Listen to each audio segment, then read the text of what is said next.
al doctor Edgar Jiménez de Paraguay.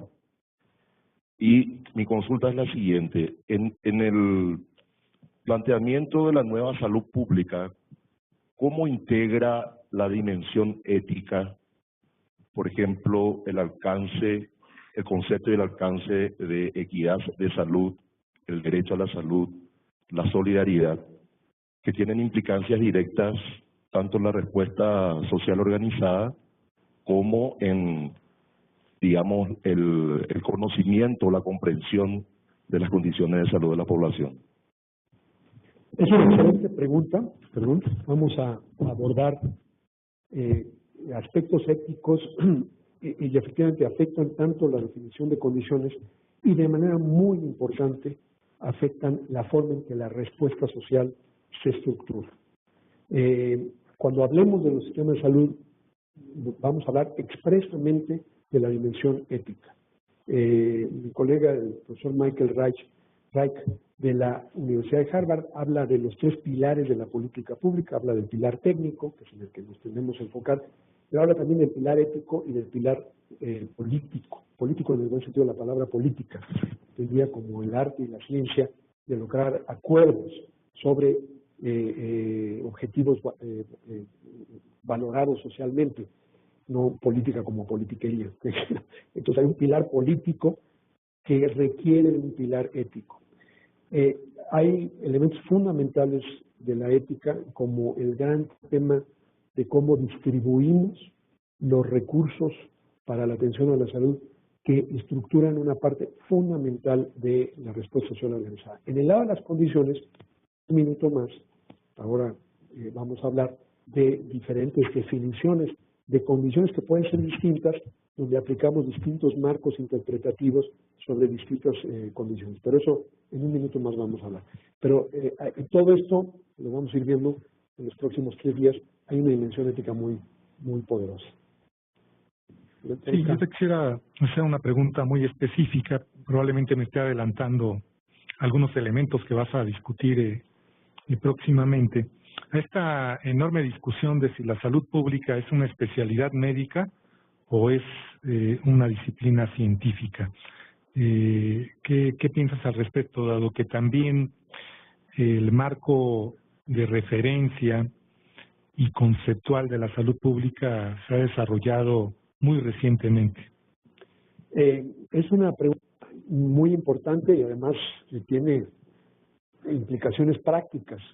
Yo desde luego no creo que la salud pública sea una parte de la medicina. La salud pública, como decía al principio, es un punto de encuentro donde convergen muchos elementos de la medicina, la dimensión biológica, el enfoque en el nivel individual y subindividual, pero hay todo este otro aspecto de la salud pública que tiene que ver con los aspectos sociales, los determinantes sociales. En términos prácticos, como se ha institucionalizado la salud pública académica, es que en muchos lados empezó como departamentos de salud pública dentro de escuelas de medicina. Y sigue siendo. La Universidad de Miami tiene esa situación. Espero algún día, antes de que termine mi gestión, cambiarla. Pero desde 1913, donde se crea la primera escuela separada, que es en la Universidad de Harvard, siguiendo con un informe fundamental en 1915, que fue el informe de Wells-Rose, se acepta el modelo de escuelas separadas. Por cierto, México fue pionero, porque en 1922 crea la Escuela de Salud Pública de México, ahora una parte integral del Instituto Nacional de Salud Pública. Y nunca estuvo en una escuela de medicina. Fue una de las primeras escuelas a nivel mundial que se crean como una instancia separada. Yo digo, medio en broma, y a mis colegas clínicos no les cae muy bien, que en todo caso debemos tener escuelas de salud pública con departamentos de medicina. Pero la salud pública incluye, como lo vamos a ver, al estudiar la respuesta social organizada, incluimos todo lo que hace la medicina clínica, no en los aspectos técnicos, no en los protocolos clínicos, pero la forma en que organizamos, financiamos y prestamos los servicios de la medicina clínica es un objeto de estudio de la salud pública, es una parte fundamental de entender la respuesta social organizada. Entonces, Mucho de lo que hacemos en la salud pública es estudiar lo que hace todo el personal de salud, no nada más médicos, enfermeras, toda la variedad de profesionistas de la salud.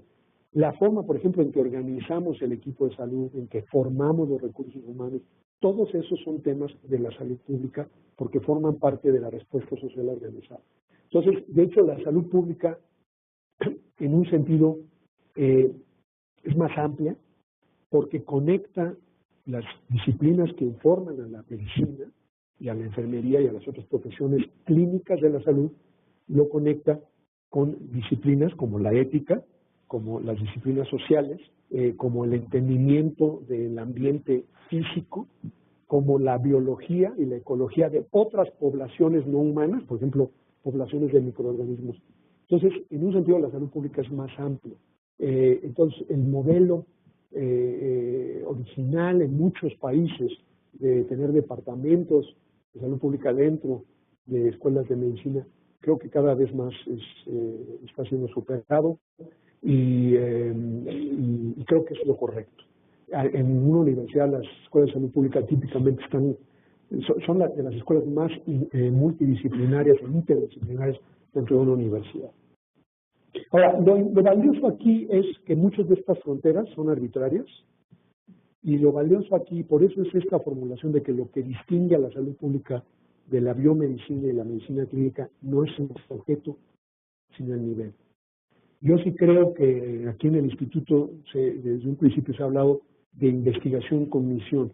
Es una investigación que toma un problema, vamos a decir, el problema del SIDA, e integra desde los aspectos moleculares, el entendimiento de la interacción entre el huésped humano y el agente infeccioso, hasta los aspectos éticos y de estigmatización de los pacientes con SIDA. Eso es lo más promisorio.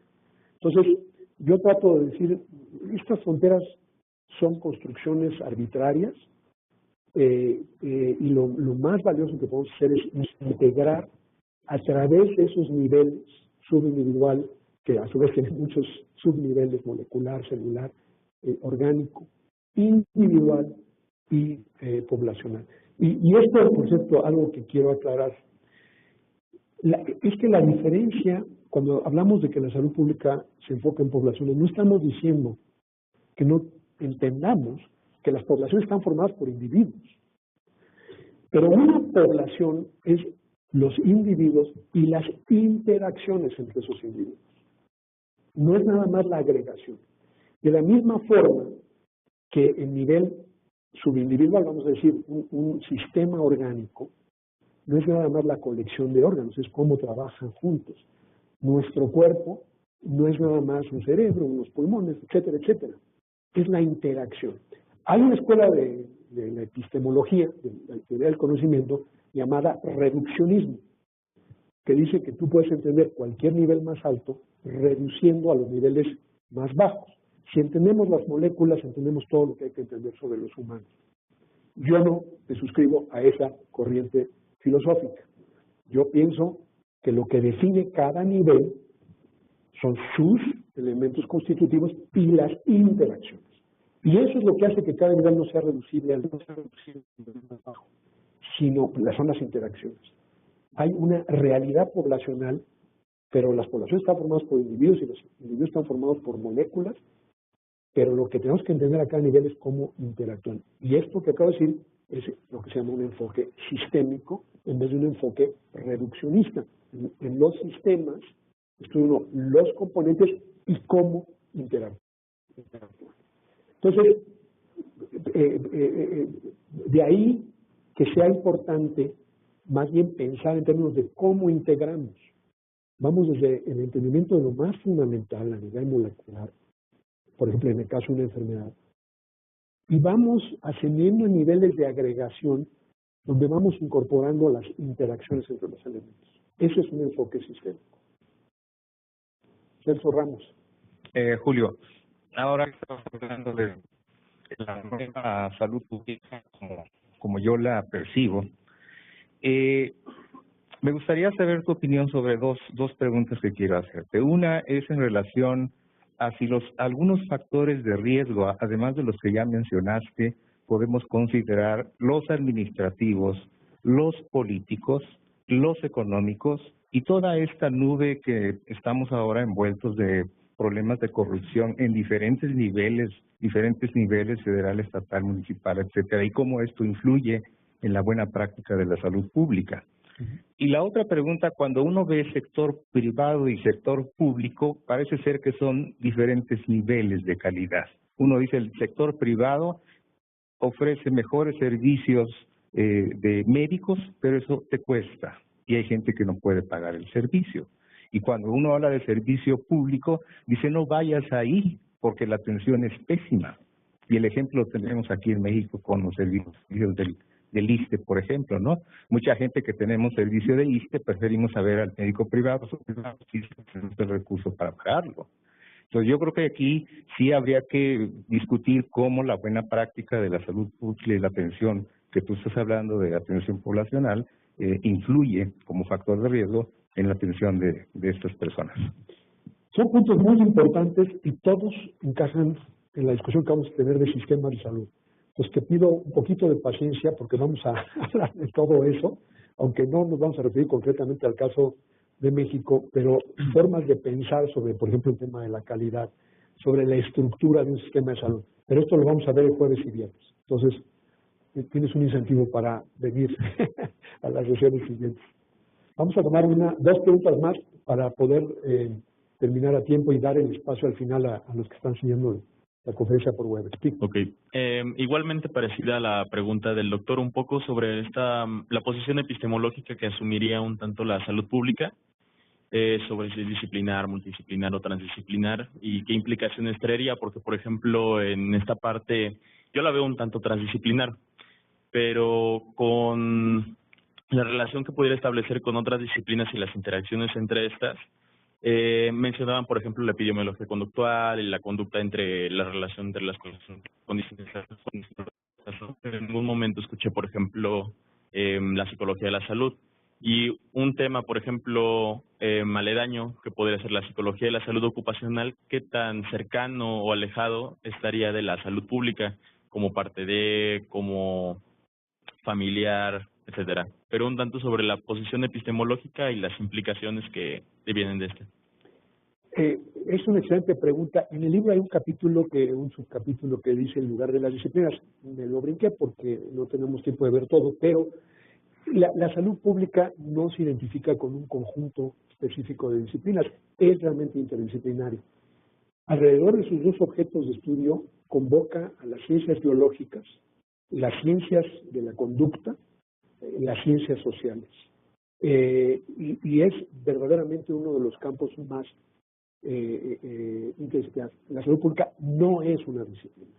La salud pública se define como un nivel de análisis, pero en el estudio de condiciones y respuestas integra y reúne a todas esas disciplinas. Entonces, tanto las ciencias biológicas, las ciencias físicas, las ciencias químicas, por ejemplo, en la epidemiología ambiental son fundamentales, las ciencias de la conducta, incluyendo la psicología y otros aspectos de la psicología, cognitivos y otros, y las ciencias sociales, todas forman parte del armamentario disciplinario de la salud pública. Y lo bonito de la salud pública es que realmente ha históricamente evolucionado así. Uno ve la distribución de disciplinas en el instituto, tenemos desde biólogos hasta antropólogos y todas las especies académicas que están ahí en medio. Entonces, yo sí la veo como un campo, tanto un campo de conocimiento, un ámbito para la acción que reúne, sobre todo como campo de conocimiento, es sin duda quizás uno de los campos interdisciplinarios por excelencia. Bueno, una última pregunta para seguir a las condiciones de salud. Gracias, Julio.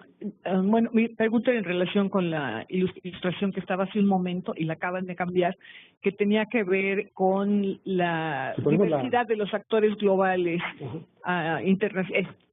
Bueno, es evidente la gran cantidad de actores de salud global que existen en el mundo, multinacionales.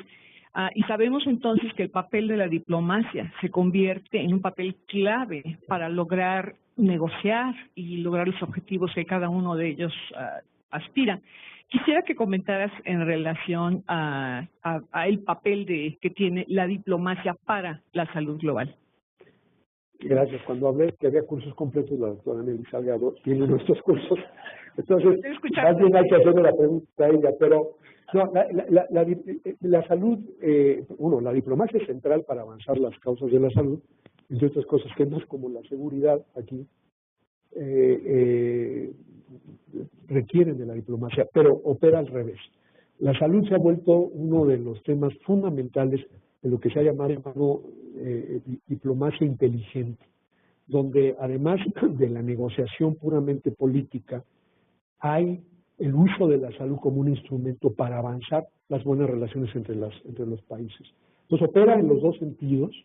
La diplomacia es una práctica que a su vez tiene una raíz multidisciplinaria, ligando a la pregunta anterior, y que se pone al servicio de la salud, y la salud le sirve a la diplomacia. Yo creo que esa relación opera en ambos sentidos. Así es que es un tema fundamental.